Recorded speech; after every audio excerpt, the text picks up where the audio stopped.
it's your girl NeonNailz back again with another video. So today we're going to be doing a redesign.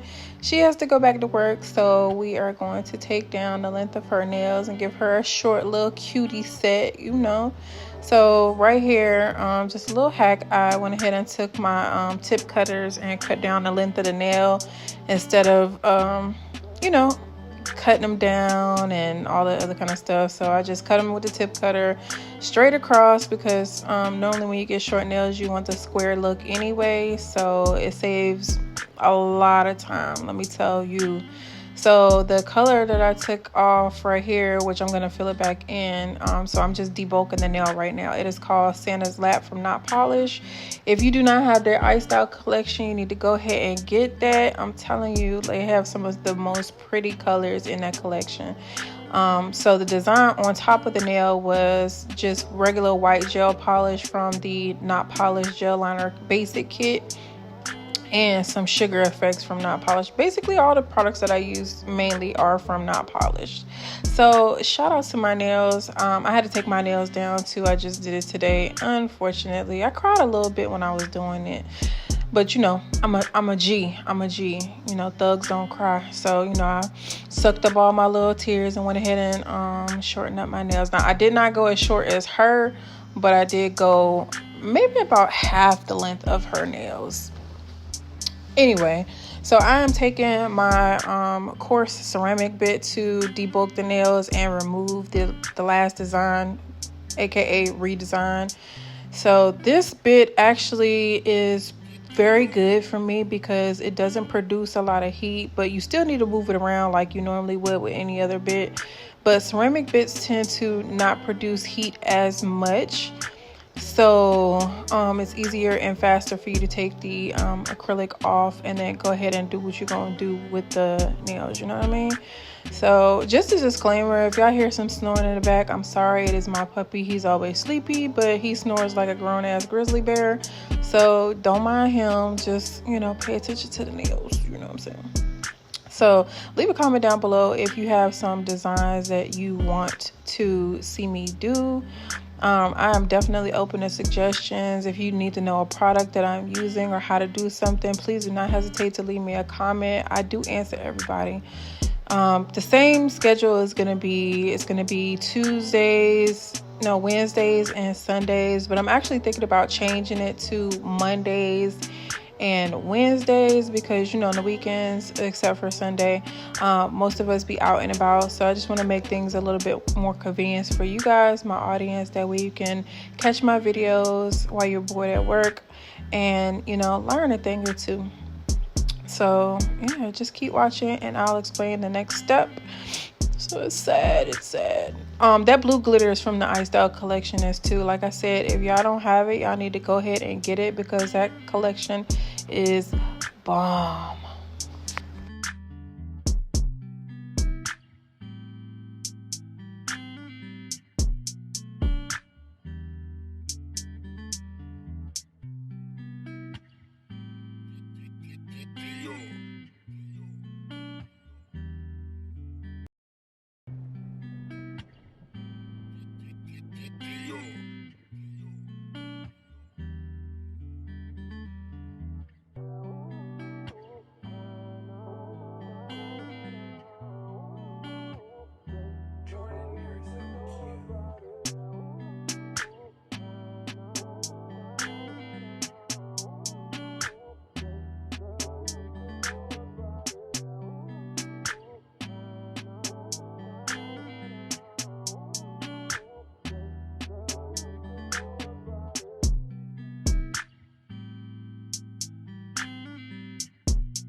All right, so next on the docket, I'm gonna go ahead and with Santa's Lap again. It is a pretty nude color. I do believe that this goes with everybody because she's fairly darker skinned, and this still looked good on her. So it's kind of, I feel like it's universal if you ask me.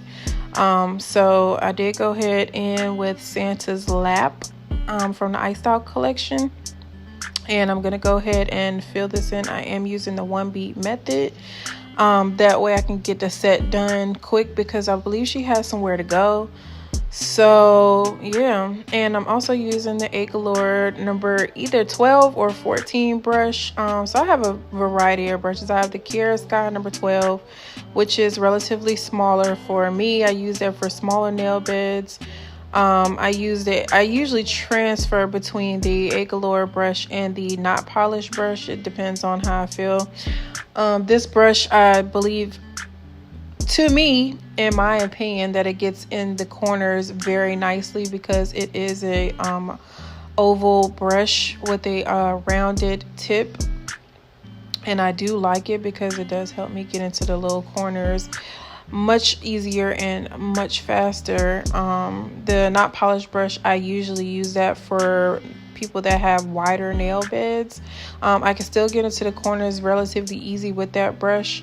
I really was just trying to get into using this particular brush because I had it for a while, and if you spend $50 on something, you might as well go ahead and utilize it. I ain't even gonna lie to you. But here is a random glitter that I picked up from Michael's. I do not know what the name of this is because I have a lot of custom glitter mixes that I would just do when I was bored, and I know I needed some glitter acrylics. So I just took my not polished clear and some chunky glitter gold and mixed them together. And I have actually a lot of glitter that is on my acrylic shelves that I probably haven't even touched in a while, but it does come in handy, and this is one of those colors where I haven't used it. So here you see me making that chunky glitter into a French like design, and then I'm gonna cap it in with my not polished clear, as you see me doing right here. Yep. Anytime you're using colors or glitter or anything, you're encapsulating anything, you want to make sure that you cover it with clear acrylic to protect it. That way, when you go to file, you're not actually filing off the product itself. So one thing that I do when I encapsulate is I try to make it as perfect as possible. That way I have less filing to do, which means that it's less likely that I'm going to file off what I've encapsulated the nails with. So just a little tidbit right there. Just a little tidbit right there. Yeah. I'm so sad. I really didn't want to take off her long nails because I love doing long nails. But you know what they say? Short nails need love too. And I feel like a lot of techs don't do short nails. Or if they do, they don't like to do them. Short nails are relatively harder to do than longer nails, in my personal opinion, because it's a lot harder to get them, perfect. But I have mastered that, so I could do long nails, medium nails, extra long nails. Like, I could do any length nails and they will look good to me, because some people use a little bit too much product on short nails and they end up looking like pieces of chiclets, and that's not good at all. We don't like that. Yeah, we don't like that. But yeah, stay tuned and I will give you the next step. I actually named these Disco Ball because this is right around the time, like before New Year's. I'm just now actually editing the video. So it reminded me of Disco Balls. That's really what it reminded me of. It reminded me of the ball that drops at midnight for New Year's Eve. And that's kind of the look that I was going for. Something sweet, something cute, something simple for her, because she is a school teacher. So you don't want to have nails that stand out too much, but they stand out just enough. You know what I'm saying?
All right, so here I'm giving you a little snippet of how I file the nails and finish off the nails rather. So I do go across the surface of the nail with my 80/80 grit files. Speaking of, I need to get some more. You can never have too many files, but anyway. So here's the part that I was speaking of. The more perfect that you get the nails, the less filing you have to do. So I just file a little bit over the top, just on the surface of the nail just to make sure it's smooth. And I file the side walls because there is nothing worse than having short nails that extend beyond the free edge of your nails. It looks bulky and it looks ugly, and we don't do ugly over here. And then I'm going to give y'all a little snippet of how I buff the surface of the nail with my e-file and my fine carbide bit. Actually, no, it's a 5-in-1 bit that I got from Amazon, but it is fine. That way I'm not taking off a lot of product off of the nail.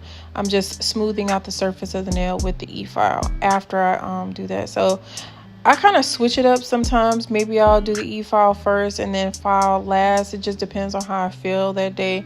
Either way, both of those processes do happen, unless I was just bomb as hell that day and I just didn't need to file at all or seal the cuticle or anything like that. So just in case you didn't know, you seal the cuticle mainly if you have flooded it or if the cuticle of the nail is like protruding. So the goal is to make the nails look like they're actually growing out of your body. So that's why I like to go in and do the cuticle work. And it also helps prevent lifting because it's not really supposed to be a bunch of pressure on the cuticle area. The cuticle area is supposed to be the absolute thinnest. Then you have your apex, and then you have a thin free edge like you see me doing right here. I'm going ahead and perfecting the cuticle and the free edge just to make sure that it is as snatched as it possibly can be.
All right, you guys, here is the final look. I have enjoyed you guys watching this video, and I enjoyed making this video for you guys. So until my next video, I'm out. And don't forget to comment down below on something that you want to see, because I don't mind doing it.